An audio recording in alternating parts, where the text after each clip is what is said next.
Chain migration. What is migration? Migration is a specific type of relocation diffusion that often involves a permanent settlement. There are two different types of migration: international migration, which is the movement from one country to another, and internal migration, which is a movement within the same country. Internal migration can be divided into two different types: interregional migration and intra-regional migration. Interregional migration is a movement from one region to another, whereas intra-regional migration is a movement within one region. What is chain migration? Chain migration is the migration of people to a specific location because relatives or members of the same nationality had previously settled there. Migration versus refugee, internal versus international, intra-regional versus interregional can all be shown by chain migration. Why do people migrate? There are two different types of international migration. The first type is voluntary migration. Voluntary migration implies that the migrant has chosen to move for economic betterment, for example, jobs. Forced migration is where the migrant has been compelled to move by cultural factors. For example, Africans who were forced to move to the Western Hemisphere as slaves, and ethnic Albanians who were forced to flee their homes by Serbian soldiers. Push and pull factors.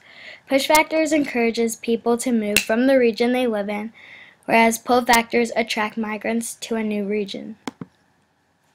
Push and pull factors.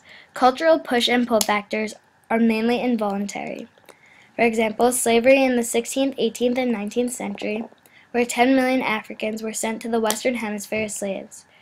Another push factor are refugees in Palestine and Afghanistan. Refugees are forced to migrate from their homes because of religion, race, nationality, or political opinions. Political instability and civil wars, for example, the Civil War in Sudan, is another example of cultural push factors. An example of a cultural pull factor is the lure of freedom. People pull towards democracies in Western Europe and North America after communists gained control in Eastern Europe. This map shows the slave trade from Africa to the Americas from 1650 to 1860. The slave trade is an example of an involuntary migration or forced migration. Economic push and pull factors. Economic push factors include locations where few job opportunities exist, and economic pull factors include locations where more job opportunities exist. People do not only move from one continent or country to another, but also move between regions within countries and neighborhoods within a city. For example, rural to urban areas during the 19th and 20th century. Environmental push and pull factors. Push factors include adverse physical conditions. Another push factor includes diseases such as malaria. Specific examples include Africa and its floodplains. This area is subject to periodic flooding which leads to droughts. These droughts often deplete the land. Another specific example is Hurricane Katrina. Environmental pull factors include attractive environments, for example, the coast of Florida.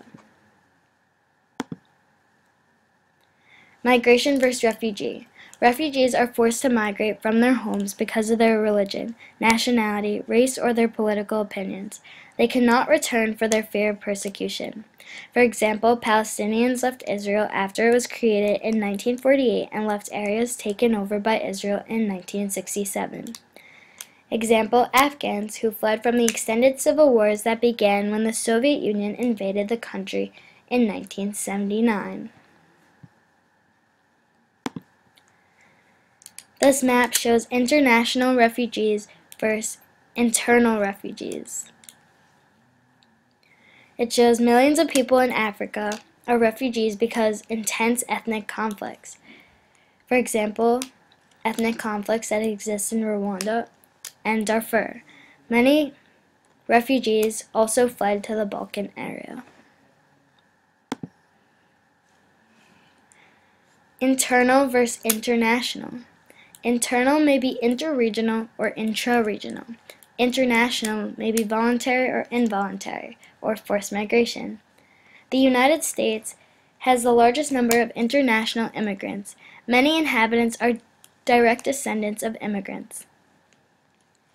For example, Europeans to the Americas during the 16th, 17th, and 18th centuries relieved population growth pressures in Europe. Another example is Latin Americans and Asians.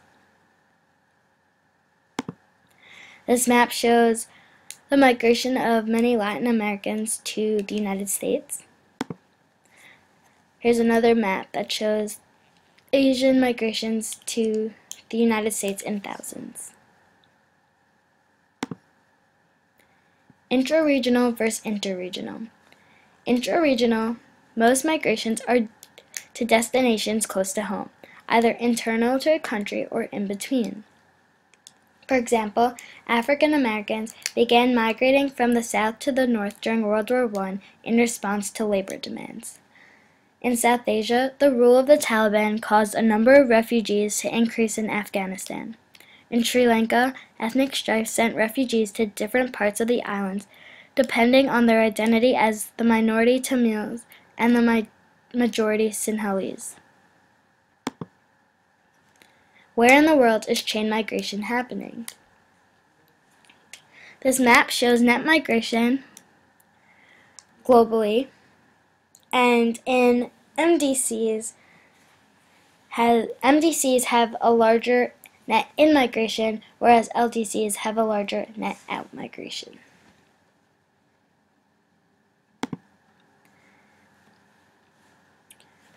This map shows the annual net migration in North America, Europe, and Oceania. Net in-migration is larger than net out-migration, which means more people immigrate to them. And Latin America, Africa, and Asia has a larger net out-migration, which means more people emigrate from them than immigrate to them. LDCs migrate to MDCs. What effects does chain migration have on its places of origin and its destinations? There are three waves. Prior to our independence, 1 million Europeans migrated to the American colonies from Great Britain, the Netherlands, Sweden, France, Germany, and the Iberian Peninsula. Africans were forced to migrate as slaves during the 18th century. The second wave is the emigration from Europe. 75 million Europeans departed from Europe to the Americas in 1835 to 1935. From the 1840s to the 1850s, the Irish fled escaping economic conditions due to the potato famine, and Germans fled escaping political conditions. In 1870 to the 90s, immigration rates rose again. Many immigrants came from Northern and Western Europe. The Industrial Revolution had also sparked an increase in immigration. The third wave. In the 1950s to the 1960s, a change in immigration laws brought a new mix of immigrants to the United States. From the late 20th century, annual immigration from China, the Philippines, India, and Vietnam also brought a new mix of immigrants to the United States. Another example are Latin Americans. In 1986, Immigration Reform and Control Act allowed government to issue visas to people who had entered the country illegally. Some other effects include an increase in cultural diversity of the country and cultural influences. For example, countries like Italy and China have developed distinctive communities in New York City, such as Little Italy and Chinatown. Chain migration further interconnects countries while preserving ethnic cultures. Another effect includes increase in brain drain. This concludes our chain migration PowerPoint.